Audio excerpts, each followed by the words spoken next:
जहां चुनावी प्रचार प्रसार के लिए नेता जनता के बीच पहुंचते हैं, वहीं कई बार उस पार्टी के समर्थक और उनके विरोधियों के बीच घमासान भी देखने को मिलता है।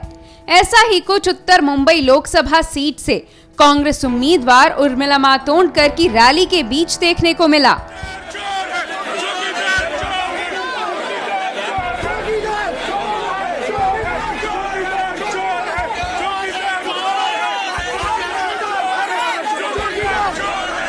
दरअसल उर्मिला मातोंडकर अपने चुनावी कैंपेन के लिए मुंबई में जनता के बीच पहुंची।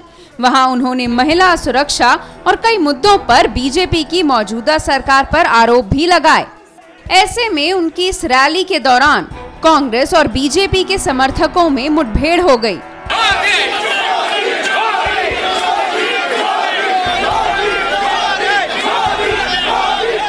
ये सिलसिला तब शुरू हुआ जब उर्मिला के कैंपेन के दौरान बीजेपी समर्थकों ने पार्टी के नारे लगाए और तभी वहां कांग्रेस के समर्थकों ने बीजेपी के खिलाफ नारे लगाकर उनके समर्थकों को पीटना शुरू कर दिया। इस बीच बीजेपी और कांग्रेस के कुछ समर्थकों में बहस भी छिड़ गई।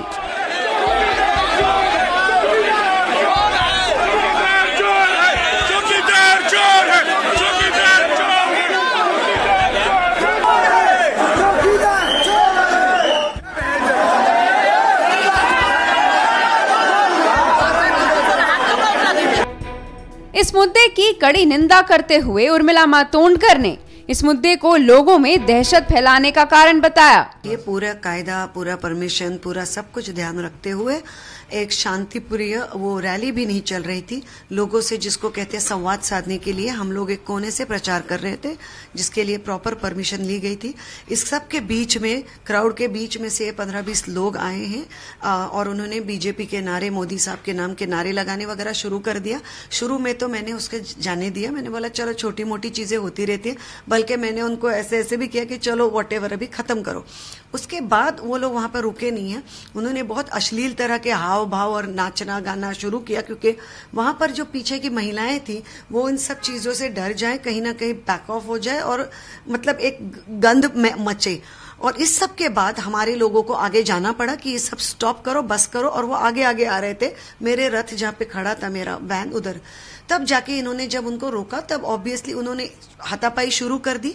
और उधर पीछे जो एक दो पहले तो महिलाएं थी, उनको सबसे पहले उन्होंने एक दूसरी को भी पीट भी दिया है।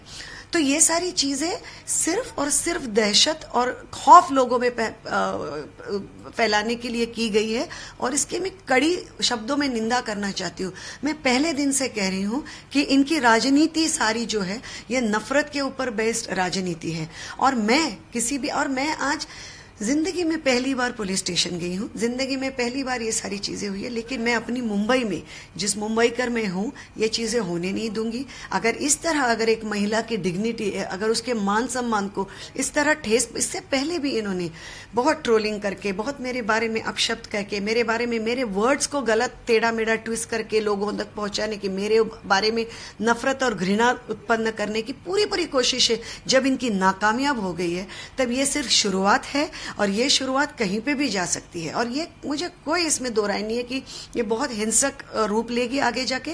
और इसलिए मैंने पुलिस से विनती की है कि वो मुझे पुलिस प्रोटेक्शन दे, क्योंकि ये यहाँ पर रुकने वाली चीजें हैं नहीं। और आपको ये लगता है हमारी मुंबई में ऐसा कभी हुआ था?